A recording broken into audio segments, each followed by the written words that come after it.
leyes generales, lo que nos mostraba Newton, ¿no? Que los objetos caen todos a la misma velocidad.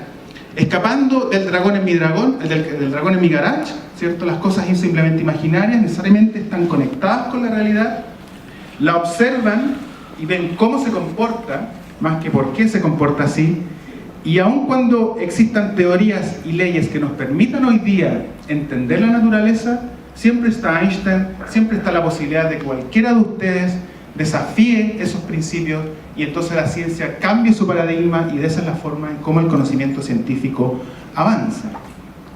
La ecología es la disciplina que estudia no el reciclaje de la basura, sino las relaciones entre los organismos y su medio ambiente. Para eso utiliza el concepto de ecosistema, que es un modelo de la realidad. El ecosistema no es la realidad misma, no lo puede ser, porque la realidad tiene una complejidad infinita, pero es un modelo que nos permite entender cómo los organismos se relacionan con su medio ambiente. Y tiene, por supuesto, regularidades. Por ejemplo, una es cómo se transmite la energía a medida que se mueve arriba en el ecosistema. La energía normalmente proviene del sol y es capturada por las plantas, y las plantas producen biomasa. Cuando viene una hormiguita, un bichito consumidor primario, y come esa biomasa, la energía que es capaz de capturar y mover a ese compartimiento secundario del ecosistema es normalmente del 10%. Cuando viene una serpiente o un pájaro consumidor secundario y se come la hormiguita, la energía que pasa para arriba es más o menos del 10%. Y así, en regla, del 10%. Y esa es una regularidad que se encuentra en todos los ecosistemas. Aquí en Chile, en África, en China, independiente de la localización, con variabilidad, por supuesto, ¿no? El fenómeno es variable, pero es una regularidad que la ciencia intenta establecer. El principio fundamental de interacción de los organismos con su medio ambiente es lo que denominamos metabolismo. El metabolismo es básicamente el ingreso y salida. Los organismos vivos, todos los organismos vivos, desde las células, por los animales y hasta los ecosistemas, tienen un metabolismo. Ingresa materia y energía y sale materia y energía, y de esa forma el sistema puede mantener su estructura y organización en el tiempo. Esa es una regularidad del metabolismo.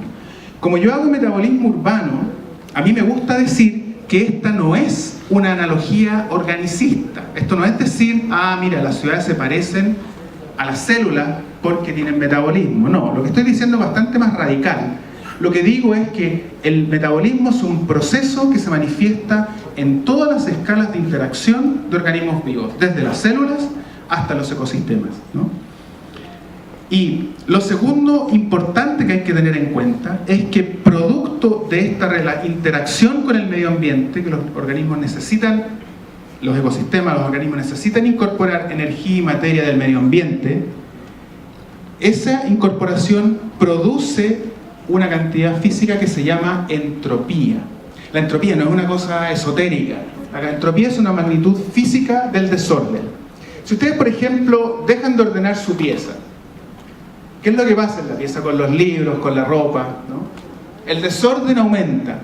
¿Cómo lo controlan? Tienen que ordenar. Normalmente eso pasa cuando viene la mamá y te dice, oye, niveles de desorden insostenible, hay que ordenar la pieza. De esa misma forma, todos los sistemas, por las dinámicas propias de su funcionamiento, las cosas que ustedes hacen dentro de su pieza, se desordenan. Y hay que deshacerse de ese desorden, y eso es lo que hacen todos los ecosistemas, las células, los humanos y los ecosistemas. Parte de ese deshacerse, de ese sacar la entropía interna, ocurre en una forma, palabras del premio Nobel Ilya Prigogine, que es disipar el calor. Todas las estructuras vivas que tienen circularidad productiva, en palabras del profesor Maturana, liberan calor, son estructuras disipativas. El calor es inherente a los procesos metabólicos, y por eso que lo traigo también a colación, uno de los aspectos fundamentales a estudiar y analizar en las ciudades.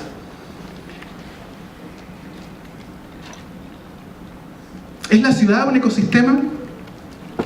Si hay organismos y hay un medio ambiente, hay relaciones de productividad, hay producción de una determinada estructura material, edificios, calles, caminos, muebles, teléfonos celulares, etc. Las ciudades son un ecosistema y por ende obedecen a las leyes del metabolismo, particularmente necesitan el ingreso de energía y materia que viene de fuera del sistema y emiten entonces también desechos, por ejemplo la basura es un resultado metabólico y el calor que se disipa en las ciudades también. De alguna forma, el metabolismo nos hace entender que cuando un sistema toma estructuras ordenadas del entorno, libera estructuras desordenadas. De alguna manera hay un desbalance entre la toma de orden y la devuelta de desorden al entorno. Y este concepto de la termodinámica nos permite entender por qué las ciudades, como nos recuerda el dragón, deterioran el medio ambiente. No es, desafortunadamente, el resultado de una mala política pública o de nuestra falta de conservación del medio ambiente. El deterioro del medio ambiente, producto del metabolismo urbano, ocurre por la constante relación metabólica con el entorno en que las ciudades emiten su entropía al entorno circundante y por ende esa es la manera en cómo tenemos que intentar resolver aquel problema. Está al centro de cómo las ciudades realmente funcionan. ¿Les parece ahora si les explico un poco desde el punto de vista matemático cómo resolvemos esas ecuaciones? Si creo que se queda hasta el final. Las ciudades son estructuras en crecimiento constante, no son una cosa estática en el tiempo y en el espacio, ¿no? Esto es una regularidad en el mundo que se repite en todas las ciudades del mundo, independiente de la escala a la que ustedes quieran medir el fenómeno, desde los edificios a las ciudades, ¿no? En todas las escalas este proceso de crecimiento, de incremento de la estructura física está presente. Y es un proceso bastante rápido. Tengo ahí algunas cifras, por ejemplo, me gusta siempre expresarlo en metros cuadrados por minuto, que es mejor que el estándar de decir hectáreas por año. Montevideo, que pierde población, crece a 2 metros cuadrados por minuto durante los últimos 20 años. Cada minuto se agregan 2 metros cuadrados en Montevideo. En Santiago es 24, 20 años, y en Buenos Aires es 57. Ciudades en promedio en Europa tienen más o menos 1 metro. Hay ciudades como Leipzig que pierden población sistemáticamente y crecen a velocidades casi el doble de lo que crece Buenos Aires. Cuando uno mira la planificación urbana estándar, el ejemplo clásico que nos recuerda el dragón, Lúcio Costa, Brasilia, capital nueva fundada en el Amazonas, esto es un avión. El ejemplo emblemático de la planificación urbana falla el día que se corta la cinta, porque cuando inauguran Brasilia, las viviendas de los obreros que construyeron la ciudad no estaban incluidas en el avión, estaban fuera del avión. Entonces cuando uno mira Brasilia hoy día, ustedes pueden identificar ahí donde está el aeroplano original y ustedes ven que la configuración física, espacial, la estructura de la ciudad es mucho más grande que el avión, ¿no? Este ejemplo es sistemático en todas las ciudades. Yo desafío a cualquiera que me muestre un plan de planificación que haya cumplido sus objetivos. ¿Por qué? Porque la captura de las regularidades a las cuales obedecen las ciudades no está completamente incorporada en la forma de diseñar y planificar la ciudad, y ahí es donde tenemos que ir nosotros con una nueva ciencia. ¿Saben qué es informalidad? ¿Sí? Que no tenga forma. En realidad es cuando la solución de vivienda está bajo los estándares que permiten una calidad de vida mínima. Por ejemplo, tú construyes tu vivienda autoconstrucción y le pones un techo de lata o desechos, etc., ¿no? Eso es una solución informal. O no tenías terreno y construyes en cualquier sitio donde se inunda el río, o el terreno no es tuyo. Eso es informalidad. Estos son los niveles de informalidad de Santiago de los últimos 20 años. Nosotros hicimos esta investigación a propósito de comparar, saber, a ver, ¿cómo es el caso de Santiago? Oye, país de la OSD, ¿vale? Somos un país desarrollado, ¡wow! No somos igual que el resto de los capitales latinoamericanos. Bueno, ahí está la cifra. Bogotá arriba, Lima al medio, Santiago abajo, ustedes pueden comparar los gráficos, hay diferencias por supuesto, pero la informalidad es un patrón que se repite en ciudades de Latinoamérica, se repite en ciudades en África, se repite en ciudades en Asia también. La forma en cómo crecen esas ciudades en esos continentes es una manera informal que por supuesto afecta directamente a la calidad de vida de las personas. No podemos seguir soñando que estamos entrando al desarrollo si todavía tenemos los mismos niveles de informalidad. Y ahí es donde la política pública tiene necesariamente que ir a medir el fenómeno. La informalidad hoy día se mide desde el punto de vista legal, básicamente. La ONU tiene toda su estadística desde el punto de vista legal. ¿Alguien ha medido la parte física? Muy poca gente se dedica a medirlo. Nosotros lo hacemos con teledetección.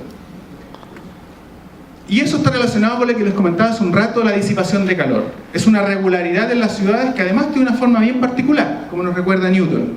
Sigue la forma del tejido urbano. Donde hay más concentración de edificios, la disipación de calor va a ser, por supuesto, mayor. Y donde hay menos concentración de edificios y más áreas verdes, esa disipación va a tender a ser, por regla general, un poco menor. Eso se llama isla de calor. La isla de calor urbano, producto de la disipación, el incremento en la velocidad y el volumen de las funciones urbanas, es uno de los tremendos desafíos del siglo XXI. No solamente para entender el metabolismo, sino porque cuando la temperatura es mayor en las ciudades, afecta directamente a ancianos y a niños. Y afectar significa muchas veces incrementar el nivel de mortalidad. Nosotros de nuevo usamos teledetección, como pregunta Aristóteles ahí, usando imágenes satelitales, para poder ver distribución de calor, ¿no? Ustedes ven claramente en ciertas partes del centro es más rojo, está más caliente, la parte de la cordillera está más azul, ¿no? Está más frío, y medimos también la concentración de la vegetación.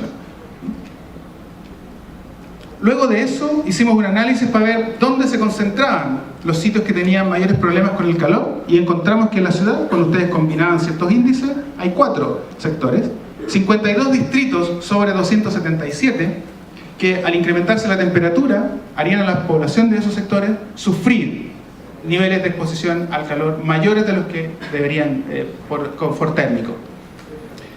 Cuando intentamos entender cómo reducir eso, agregamos en el modelo más áreas verdes y la de reducción era marginal. No se reducía realmente la vulnerabilidad de esos sectores. Intentamos entender entonces cuáles eran las variables que lo determinaban. Y aquí es donde lo ligo con la informalidad. Y era efectivamente la solución de techumbre. En esos 4 sectores de la ciudad de Santiago, si ustedes invierten